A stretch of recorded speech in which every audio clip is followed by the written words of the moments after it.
Tá me chun pís a Gramadaí I dhéanamh leat inis. Cúla4 riamh féin gcinál rud seo an claoininsint, nó uaireanta gléitar an Caint Indíreach.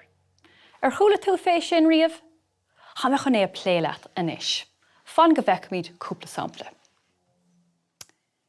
Nis, seo an méid atá le rá ag an bóchalsa. Hanna focail seo ag teach díreach amach ón na bhéalige. Tá an lá go brá. Ach ba bhfuil liomsa athras a dhéanamh an méid atá díreach ráiteige.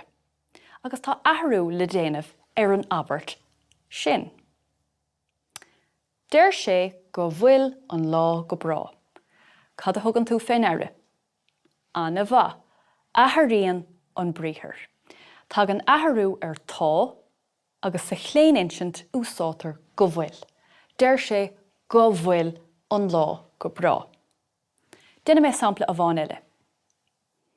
Rís, seo an méid atá a rá ag an móchalsa, tá na focail ag teach díreach amach as a bhéal. Tá obair bhaile le déanamh agam. Ach ba bhfuil liomsa a rá a dhéanamh an méid atá ráite aige. Tás ná mé amach le deir sé. Agus gan áras chaithe mé an mbriathar a athrú, deir sé go bhfuil obair bhaile le déanamh aige. Agus gan áras chaithe mé an forannam réamhochlach a athrú chomá céanna. Nena míad sampla a bhain eile? Anna bha. Cailín atá Caint an báltasa, agus deir sé. Tá an chlár telefíse seo tharbár. Hamis a chun athras a dhéanamh an méid atá ráite aici. Deir sí, mar is go cad a hagan in íag.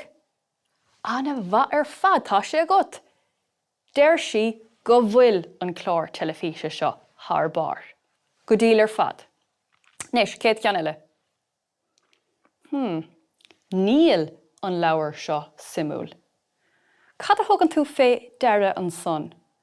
Is se, tosaíonn an abairt seo le níl. Mar sin ceapan tú go méid an bhfuirdim céanna a going don claoininsint. Ní bheith gan áras. Cíimiid cad a bheith a going. Mar sin a rís ba bhfuil liomsa athras an méid atá ráite aici.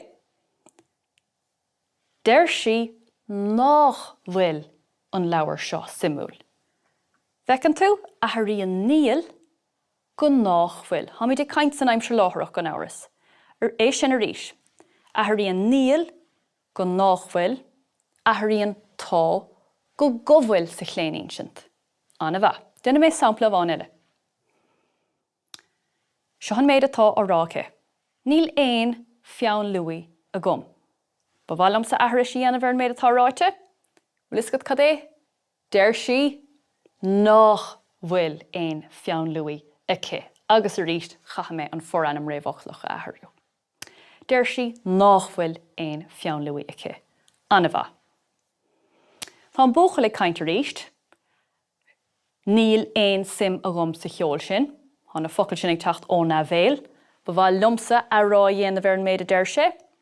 Hamis a chun a rá? Tá sé agat. Deir sé nach bhfuil éon simige sa cheol sin. Anna bha ar fad. Nis, an chéad ceann eile, cad a thugann tú fé deire an son? Bhí an solas móachta sa seomra. Sin é díreach é. Tá an abairt seo san aimsir chaite. Mar sin an gceapan tú go méid an iardim chéanna a ring don claoininsint san aimsir chaite is a bhí ring san aimsir láthreach. Ní bheith ná é díreach é. Mar sin, tás ná mé amach san aimsir chaite, dúirt sé, agus an ris céanna céan athrú a bheith a gceist. Gan áras beag orin bhí athrú go legan dégan eile sa claoininsint. Cíimiid. Dúirt sé go raibh solas móachta sa seomra.